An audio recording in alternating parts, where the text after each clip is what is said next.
Terima kasih sebelumnya. Assalamualaikum warahmatullahi wabarakatuh. Bu Sita, terima Salam. kasih.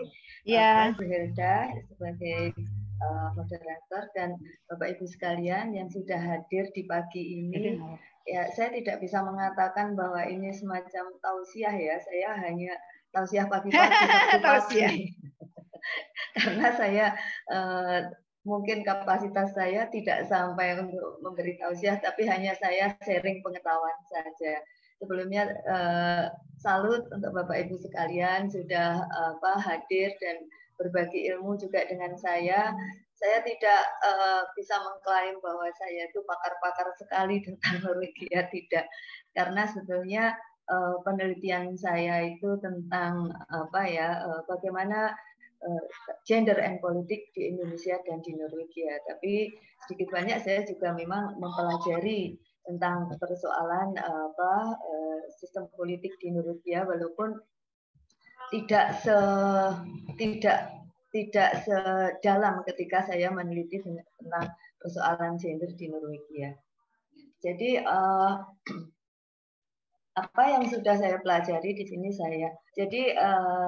ada beberapa hal yang mungkin pertama kita bisa ambil pelajaran juga tentang masalah gender, masalah partai politik, terutama partai politik di Norwegia dan bagaimana proses politik mereka. Tapi ada info terbaru yang saya baca bahwa hasil dari data Economic Intelligence Unit, Economist Intelligence Unit tahun 2020, Norwegia itu dinobatkan sebagai negara paling demokratis di Indonesia, di dunia dengan skor 9,81. Nah, ini tentu saja ini membuat saya kira untuk para penstudi politik ini menjadi sebuah fenomena yang cukup menarik untuk dipelajari. Nah, saya sendiri tertarik untuk Norwegia karena waktu itu melihat kondisi bagaimana perempuan-perempuan di sana itu bisa tampil, perform cukup bagus untuk sebagai contoh dari perjuangan politik perempuan. Nah, untuk saat ini, untuk kali ini mungkin saya juga nanti akan sedikit menyinggung tentang gender dalam partai politik juga. Jadi kalau seingat saya ketika kita bicara tentang perbandingan, itu selalu ada yang mengatakan bahwa kenapa membandingkan itu bukannya harus apple to apple, kan seperti itu. Kenapa saya membandingkan Indonesia dan Norwegia? Banyak yang mempertanyakan proposal disertasi saya itu seperti itu. Ya, membandingkan Indonesia dan Norwegia itu seperti kan membandingkan apple and orange ya. Bagaimana bisa seperti itu? Tapi saya optimis karena begini, basic saya memang HI. Jadi ini mungkin terbawa juga baik S1 maupun S2 saya itu HI. Jadi mungkin agak terbawa juga kalau misalnya saya hanya bicara tentang gender and politik di Indonesia, itu sepertinya sudah banyak sekali tentang tulisan-tulisan itu. Nah, saya ingin membuat perbandingan. Mode perbandingan ini saya pilih karena ya manusia itu kan makhluk yang membandingkan. Hampir semua aspek manusia itu membandingkan. Jadi apapun yang kita lakukan, mau kita makan, merasakan enak, itu karena perbandingan. Mencoba baju, mengatakan bagus, itu karena perbandingan. Jadi pada dasarnya manusia itu makhluk yang membandingkan. Ya itu mungkin pembenaran buat saya sendiri. Tapi Bapak Ibu sekalian, kalau misalnya nanti berarti lagunya salah itu ya. Ojo dibanding. Ya. Karena itu sebetulnya manusia itu karena makhluk membandingkan. Betul. Jadi Bapak Ibu sekalian, kalau nanti ingin memilih metode perbandingan itu sebagai salah satu metode penelitian, itu ada alasan kuat. Selain kalau Aristoteles mengatakan manusia itu zon politikon, kalau saya mengatakan manusia itu makhluk yang suka membanding-bandingkan. Jadi itu Bapak Ibu sekalian. Nah, kenapa saya memilih Norway? Karena topik yang saya pilih itu memang tentang gender and politik. Nah, di Indonesia ini ada suatu dinamika tentang bagaimana para perempuan itu mulai istilahnya girohnya itu meningkat di dalam politik. Nah, ini saya melihat ini pola yang sama terjadi di Norwegia. Maka itu, dan kenapa Norwegia saya pilih, karena sebetulnya 3 negara Skandinavia itu sama juga dengan Swedia dan Finlandia. Sama, hanya saja Norwegia lebih sukses ketika tahun 85 Perdana Menteri perempuan pertama telah terpilih di Norwegia, sedang di 2 negara yang lain belum. Maka itu saya alasan pemilihan saya ke Norwegia. Sebetulnya ini bukan hanya argumentasi pribadi saya tentang membandingkan 2 negara yang sepertinya berbeda. Saya mengutip tulisan yang bagus sekali. Jadi kalau negara itu sama, jadi seperti untuk apa dibandingkan? Ya, kan lebih ada sensasi untuk membandingkan yang berbeda. Ya, jadi tidak perlu orange and orange, apple to apple, tapi kita akan mencoba sensasi yang lebih dengan membandingkan apple to orange. Nah, terus apanya yang dibandingkan? Ketika kedua benda ini secara fenotip yang kelihatan dan genotipnya yang tidak kelihatan berbeda. Nah, ini pertanyaan-pertanyaan seperti itu nanti akan membawa kita nanti untuk pemikiran lebih lanjut. Misalnya bisa saja jeruk dan apel itu penampakan fenotipnya berbeda, tapi kita bisa melihat kandungan vitaminnya atau rasa kecutnya, ya bisa saja, tidak ada masalah secara metode ilmiah, itu tidak ada masalah. Jadi ini kalau dalam teori perbandingan saya kira menarik juga membandingkan hal-hal yang berbeda, kita cari pada level yang sama, poin-poin yang sama secara mungkin genotip ya, kalau ilmu biologi disebutnya genotip, sesuatu yang tersembunyi dari penampakan. Nah, kita kenali sedikit tentang sistem politik Norway. Itu adalah bentuk monarki konstitusional dengan sistem multipartai. Nah, biasanya partai-partai yang berkuasa di Norwegia itu secara bergantian antara 2 partai besar, partai konservatif, Høyre, atau partai buruh, Arbeiderpartiet Party. Itu secara bergantian memegang kekuasaan walaupun mereka tidak memenangi mayoritas ya, dengan koalisi-koalisi dengan beberapa partai. Jadi mungkin sejauh yang saya pahami atau yang saya hafal, itu belum ada partai yang betul-betul memenangi secara mayoritas 50% plus, itu jarang sekali. Dengan 169 kursi di parlemen, itu paling banyak hanya 60, 61. Itu mau nggak mau, jadi pemerintahan koalisi harus dibentuk dengan mode-mode koalisi, biasanya tengah kanan atau tengah kiri, biasanya seperti itu. Nah, kalau kita lihat dulu partai politik di Norway pada pemilu 21 ini. Nah, ini saya contohkan Labour Party atau dikenalnya dengan DNA ya, atau AP Party itu nih dengan. Nah, ini yang kenapa saya tampilkan center left ini untuk menunjukkan posisi ideologi di sana, ya. Dan ini lumayan konsisten. Nah, ini nanti yang akan menarik bagi saya, itu adalah konsistensi ideologi di antara partai-partai di Norwegia. Nah, ini hasil pemilu 2021. Ini partai buruh menang dan berkoalisi dengan Central Party. Central Party ini partai agrarian yang banyak didukung oleh industrialis bidang-bidang pertanian dan perikanan juga. Nah, ini jadi koalisi 76 ini sama didukung partai yang terakhir itu terakhir koalisinya itu kalau tidak salah dengan FRP. Nah, ini membentuk koalisi partai hasil pemilu 2021. Nah, di Norwegia juga bentangan ideologi itu lumayan sangat luas ya, mulai dari yang paling kiri seperti ini Red Party, ini dengan ideologi kiri jauh, dengan ideologi konservatif ini apa? Right. Ideologi kanan ini seperti konservatif, kemudian juga Partai Progres dan juga ini Christian People Party. Ini cukup sangat beragam dan menarik dari interaksi di antara mereka.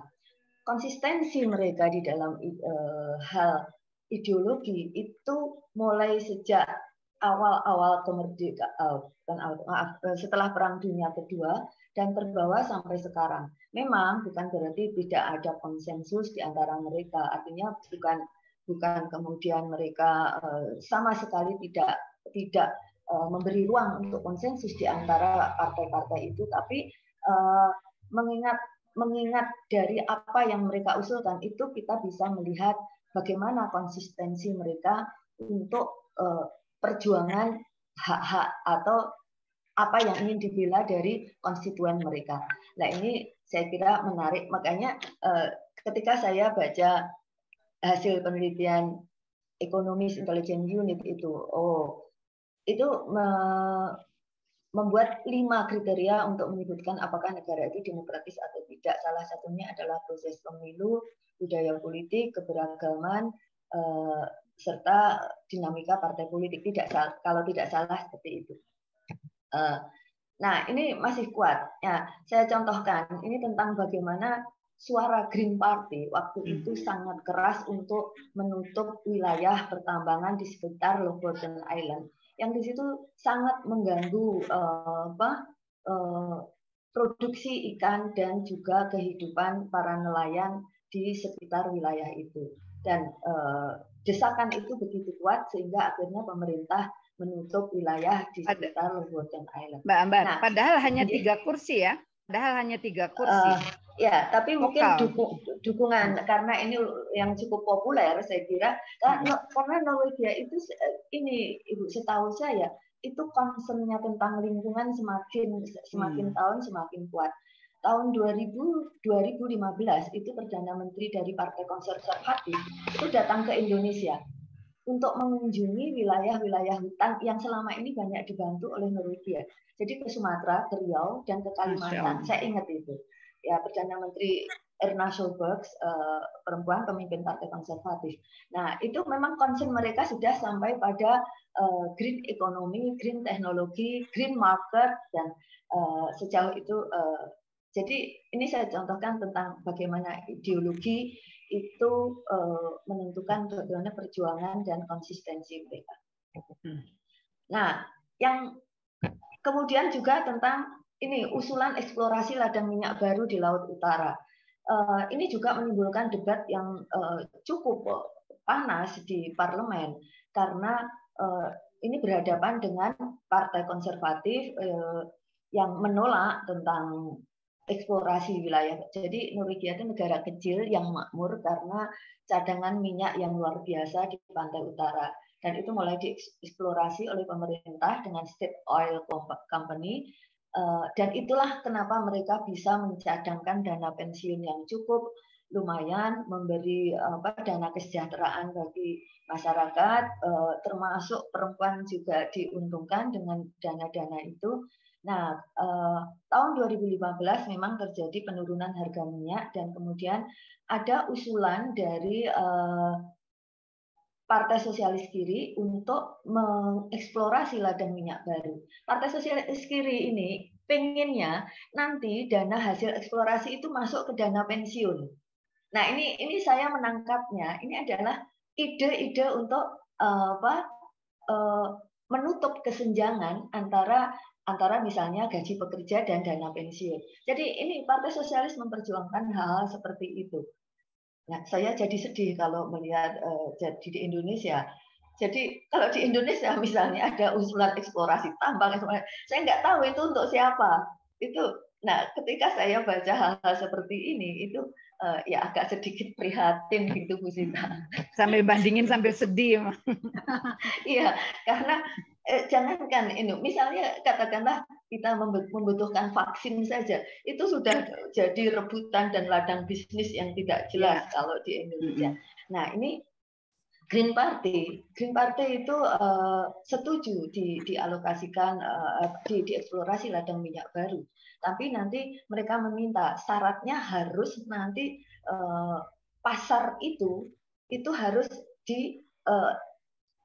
diikuti dengan green market. Jadi bagaimanapun itu nanti harus dengan memperhatikan lingkungan. Bahkan Green Party mengusulkan nanti syarat pembelian minyak, artinya pasar global itu juga harus diberi syarat-syarat untuk memperhatikan lingkungan. Nah, kalau Progress Party ini yang orientasinya lebih pada pembangunan dan kesejahteraan, menginginkan nanti dana hasil eksplorasi harus untuk memperbaiki infrastruktur dan termasuk pembangunan memberi insentif untuk sektor privat. Nah, beberapa hal seperti ini menunjukkan bagaimana concern mereka, keinginan mereka untuk memperjuangkan hak-hak konstituen mereka sesuai dengan platform dan ideologi dari partai-partai itu.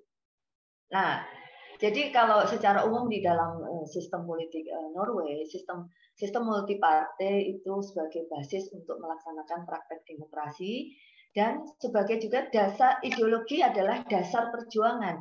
Ini untuk menarik massa itu dengan menjual ideologi dan itu masih laku. Walaupun bukan berarti mereka hanya bicara hanya tataran ideologi, tidak. Ideologi adalah dasar perjuangan mereka di ruang parlemen untuk membela kepentingan konstituen. Ya, meskipun tadi sudah saya sebut bahwa ada juga ruang untuk konsensus seperti kasus tadi eksplorasi minyak. Tadi pada akhirnya diselesaikan dengan konsensus bahwa memang banyak yang masih menolak tadi persoalan eksplorasi minyak, tapi pada akhirnya pemerintah bisa menyelesaikan tentu dengan yang paling banyak diperhitungkan adalah persoalan green teknologi. Nah, kemudian yang unik juga ini adalah parpol-parpol di Norwegia memberi ruang yang lebih kepada kelompok perempuan untuk mengisi jabatan-jabatan dalam struktur partai. Dan ini ternyata menguntungkan. Nah, ini yang agak berbeda di kita. Ya mau nggak mau saya membandingkan. Jadi di sana itu mulai tahun 70 itu banyak perempuan yang masuk dunia kerja dan mereka membentuk organisasi pekerja. Nah, sebagaimana juga fenomena di Eropa, negara Eropa yang lain, organisasi-organisasi pekerja itu masuk menjadi bagian dari partai politik karena mereka melihat perjuangan dalam politik itu yang masuk partai politik, bukan hanya menjadi organisasi kemasyarakatan. Kalau organisasi kemasyarakatan mungkin hanya berperan sebagai pressure group, interest group dan sebagainya. Maka di antara mereka banyak yang masuk ke organisasi-organisasi, terutama dari kelas pekerja yang mulai meningkat tahun 70-an, itu masuk ke organisasi buruh, partai buruh. Dan ini ternyata di dalam pemilu tahun 80 itu partai buruh banyak memetik kemenangan karena dukungan dari kelas pekerja, terutama pekerja perempuan. Memang tahun 70 itu adalah tahun 60 tahun 70 itu adalah boomingnya para perempuan masuk ke pasar kerja. Jadi dari pembukaan State Oil Company tadi itu merembet ke berbagai sektor sosial dan itu membutuhkan tenaga kerja yang lebih banyak. Memang jumlah penduduknya tidak banyak, sekitar 5 juta. Tapi hampir separuhnya juga perempuan. Nah, itu mulai masuk ke sektor kerja dan inilah kesempatan bagi organisasi kemasyarakatan dan organisasi politik untuk merekrut perempuan masuk ke partai politik. Dan tidak disangka ternyata itu banyak meningkatkan suara di dalam pemilu. Nah, ini kemudian ada sistem ada istilah kontagion, menular. Jadi ini menular. Kemudian banyak juga partai-partai yang lain juga membuat strategi serupa. Nah, ini awal dari kenapa di Norwegia itu perempuan sekarang pada posisi sekitar 40%, terutama di lembaga legislatif.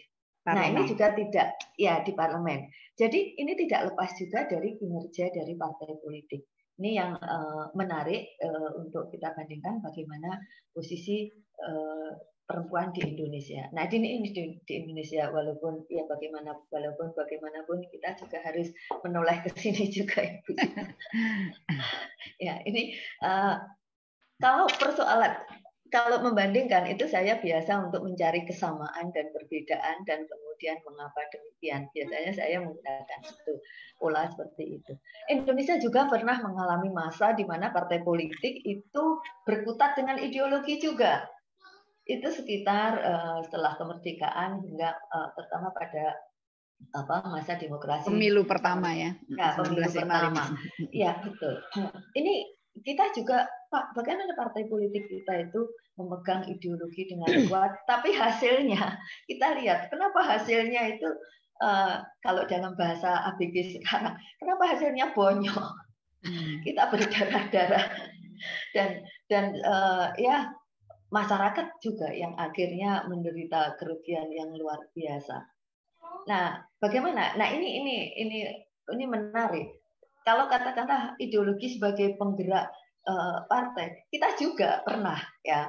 Kemudian kita juga sistem multipartai, yang benar-benar multipartai kita terutama sejak masa reformasi, dan itu kita semacam euforia untuk mendirikan partai politik. Ini kan sebetulnya sama dengan waktu kita tahun 1950-an. Euforia mendirikan partai politik sebelum tahun 50-an kita juga seperti itu. Nah, masa reformasi tahun 99 itu 48 partai juga. Bagaimana ya? Indonesia memang seperti itu. Setelah 32 tahun kita maklum waktu itu kebebasan dan khususnya kebebasan berpolitik itu memang dimanfaatkan sebesar-besarnya. Dan itu lebih mengabaikan persoalan ideologi. Pada tahun 99 itu saya lihat berbagai macam partai dengan beraneka ragam bendera yang sampai kita pusing untuk pencoblos di pemilu waktu itu. Nah, kalau 2004 ya mungkin agak lebih teratur pemilunya setelah 5 tahun itu ada lebih sedikit 24 partai politik. Itu kalau kita lihat variasi ideologinya itu ada ideologi benar-benar Pancasila, ada yang Pancasila plus undang-undang, ada Pancasila dan kekeluargaan gotong royong, ada ideologi keadilan, ada marhainisme, ada Islam. Nah, PKS itu saya baca di tulisannya M. Jadiono itu tidak dimasukkan ke keadilan, tapi dimasukkan ke asas Islam. Nah, ini berbagai macam variasi ideologi yang saya bisa lihat. Kenapa saya ambil 2024? Karena itu udah dua pemilu dari masa reformasi. Nah, tapi persoalannya apakah mereka ini menggunakan ini di dalam perjuangan mereka untuk membela konstituen? Persoalannya kan ini kalau kita mau membandingkan dengan di Norwegia, ya. Nah, ini justru yang kemudian berlarut-larut sampai sekarang di Indonesia adalah perpecahan internal partai politik. Kita nanti lihat bagaimana PDI menjadi berapa, Golkar menjadi berapa, P3 menjadi berapa. Ini fenomena yang apa ya? Yang mau nggak mau kalau di dalam bahasa saya menjadi fenomena yang menyedihkan. Kemudian juga penyeberangan anggota atau kita kenal sebagai kutu loncat. Ini yang menyedihkan karena kutu loncat ini sebetulnya nanti pada akhirnya menjadi mode-mode pengkhianatan partai terhadap kader-kader yang loyal dan mengabaikan ideologi. Ini sudah jelas nanti dilihat dari bentuk-bentuk koalisinya. Ini ideologi itu menjadi hal yang terakhir untuk diperhitungkan dan kemudian juga pragmatisme dan yang agak mengkhawatirkan adalah masuknya pemilik modal besar dan terutama pensiunan para penguasa militer. Ini yang nanti yang membentuk oligarki yang kepentingannya lebih banyak diperjuangkan oleh partai politik di Indonesia. Nah, dilihat dari azas tentang gender, sebetulnya secara normatif Indonesia juga menganut azas kesetaraan gender, baik di partai politik, dalam struktur kepengurusan, dalam proses pencalonan maupun di dalam keputusan-keputusan parpol. Itu tidak menyebut tentang spesifik bahwa itu harus laki-laki, tapi dalam prakteknya male politics itu masih dominan sehingga keterpilihan perempuan itu masih rendah, ya terutama di dalam pencalonan oleh partai menjelang pemilu. Itu saya pernah mewawancarai dari kandidat dari Golkar, itu perjuangan perempuan itu 2 kali lebih berat dibanding para kandidat laki-laki. Nah, ini yang mungkin agak membedakan. Kalau di Norwegia mereka sudah going smoothly untuk kaum perempuan, mau di dalam kepengurusan atau di dalam pencalonan itu tidak masalah. Tapi saya pernah mewawancarai bagaimana seorang kandidat perempuan. Itu pertama dia mendapat agak kesulitan berurusan dengan keluarganya, nanti masih kesulitan berurusan dengan dunia kerja, ya. Kemudian juga di dalam partai politik itu sendiri mereka juga harus berjuang 2 kali lebih berat dibanding kandidat laki-laki.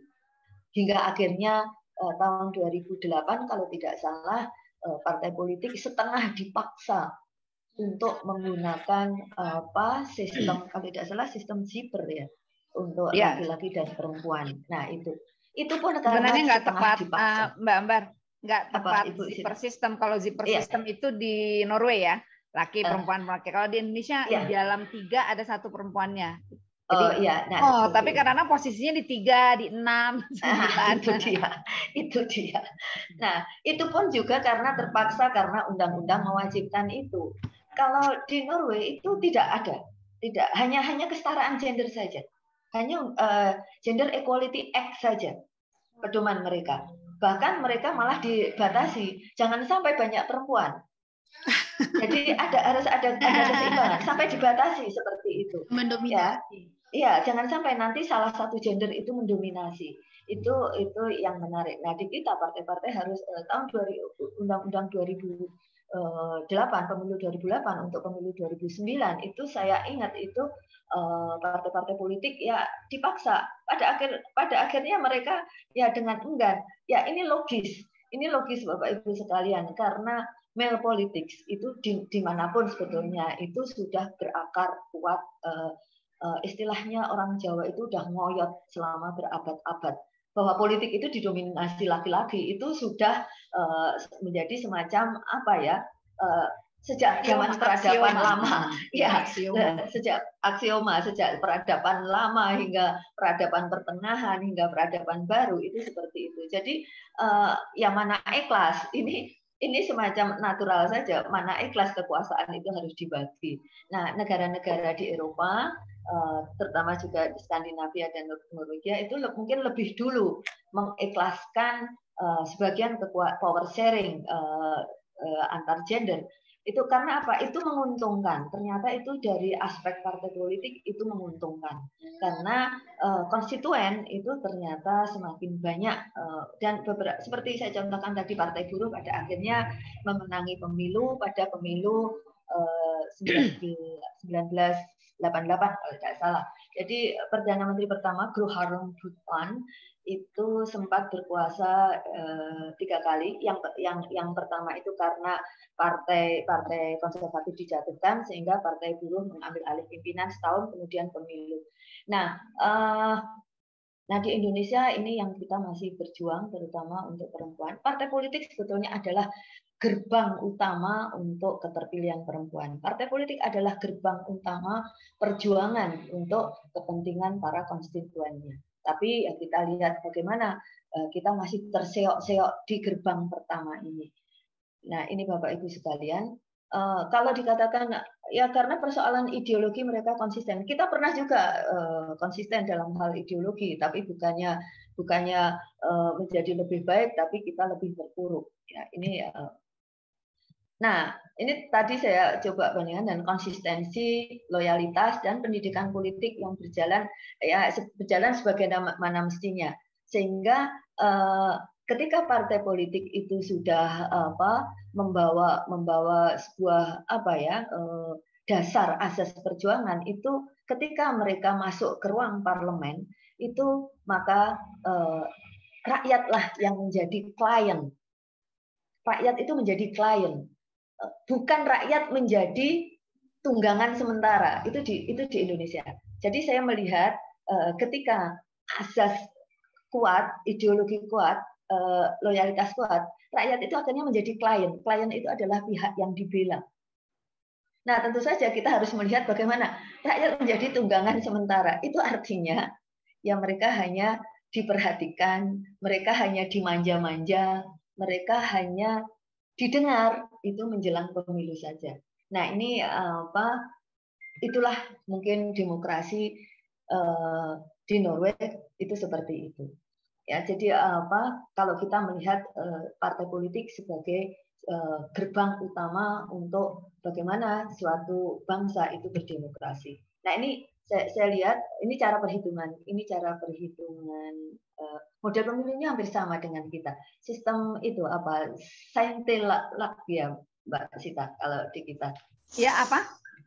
Model proporsional, proporsional, ya. Proporsional. Ini apa? Perhitungan 1, 4, 3, 5. Ini sama juga di kita. Di sana juga. Ya. Jadi model keterpilihan sebetulnya juga tidak jauh berbeda, sehingga nah kita perlu mempertanyakan. Jadi kenapa hasilnya berbeda?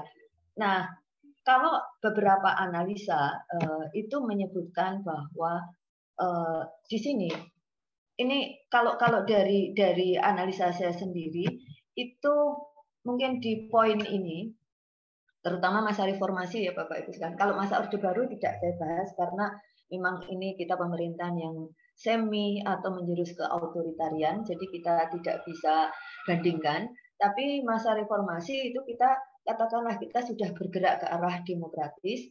Tapi ini kalau kenapa partai politik di Indonesia itu katakanlah ya hanya tidak berfungsi, atau katakanlah kalau di dalam saya baca bukunya Arif Priyadi yang tulisan Arif Priyadi yang diterbitkan oleh CSIS tentang partai politik di Indonesia, salah satu poinnya adalah mereka itu amnesia. Ya, amnesia itu karena lupa dari apa yang pernah diperjuangkan pendahulunya. Jadi mereka akan lebih concern pada isu-isu menjelang pemilu.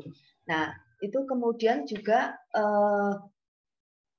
partai politik hanya mengenakan jubah reformasi dan demokrasi saja, tapi sebetulnya itu adalah semu yang pada akhirnya prakteknya itu tidak menunjukkan semangat atau perjuangan untuk reformasi dan demokrasi. Nah, saya melihat sebetulnya ini yang paling banyak mengganggu pada saat sekarang itu di poin yang terakhir ini. Masuknya para pemilik modal besar dan juga pensiunan penguasa militer itu masuk ke dalam struktur-struktur partai, ya, dan mereka tidak berjuang sebetulnya di dalam partai politik itu, mereka tidak berjuang tapi langsung menduduki kepengurusan, bahkan mereka kemudian dicalonkan untuk menduduki jabatan-jabatan penting di dalam pemerintahan. Nah, ini sebetulnya membawa konsekuensi. Yang pertama itu adalah itu pendidikan yang buruk kepada masyarakat. Ya, karena itu menunjukkan semacam pengkhianatan terhadap kader-kader yang loyal. Kemudian juga fenomena kutu loncat ini sama juga, model-model pengkhianatan. Nah, kalau di posisi sebagai gerbang demokrasi itu sudah memberikan pendidikan yang buruk, itu nanti ke depannya ya kita lihat akan ya bukan hanya tidak bagus, itu nanti pada akhirnya rakyat itu nanti yang akhirnya dirugikan. Rakyat hanya berpesta sementara menjelang pemilu, misalnya mendapat sembako atau mendapat hanya itu yang saya sebut mungkin agak kasar bahasanya ya, tunggangan sementara itu. Rakyat bukan klien dari partai politik. Jadi ini yang menjadi menyedihkan. Pada akhirnya menjadi rakyat Indonesia itu beberapa kali terbukti lebih menyedihkan. Nah, ini yang merusak kerja partai adalah para pemuda besar. Ya, kita tentu tidak menghindari bahwa operasional partai itu membutuhkan biaya, ya, bukan dalam arti yang buruk, tapi juga memang operasional partai. Nah, di beberapa negara memang pemerintah membiayai operasional partai, istilah semacam apa ya, dana operasional partai. Saya kira di kita juga, tapi tentu tidak cukup kalau di Indonesia. Nah, ini yang tidak pernah ada transparansi tentang dana-dana partai politik. Hampir di semua negara yang demokratis, partai politik menjelang pemilu melaporkan dana operasional dari mana mereka mendapat dan sebagainya. Tapi apakah itu kemudian dilacak secara serius, itu di kita belum melakukan. Jadi pada akhirnya kan kita tidak bisa akhirnya mau nggak mau curiga. Misalnya seorang pengusaha besar tiba-tiba dicalonkan jadi kandidat gubernur, kemudian dicalonkan jadi wali kota dan sebagainya. Mau nggak mau kita akan curiga ini berapa mahar yang dia berikan. Nah, konteks mahar ini yang kemudian merusak citra partai sama sekali, yang membuat partai sebagai pilar utama dari demokrasi menjadi performanya itu menjadi semakin rendah. Nah, rakyat yang terdidik selama dari pemilu ke pemilu dengan sistem demikian pada akhirnya juga tidak memilih partai yang bebas korupsi. Nah, ini kemudian akhirnya menjadi dua pihak yang melakukan penyimpangan-penyimpangan. Rakyat terbuai oleh janji dan bahkan mungkin hanya semacam sistem amplop saja. Nah, ini menjadi pola-pola yang berulang. Ya bukan berarti tidak ada usaha untuk memperbaiki itu. Undang-undang pemilu yang beberapa kali dikeluarkan menjelang pemilu itu sebetulnya sudah dirancang bagaimana agar partai itu bisa bermain bersih, partai itu bermain fair dan sebagainya. Ya, tapi semangat untuk menang merebut kekuasaan rupanya lebih tinggi dibandingkan untuk mematuhi dari undang-undang itu sendiri.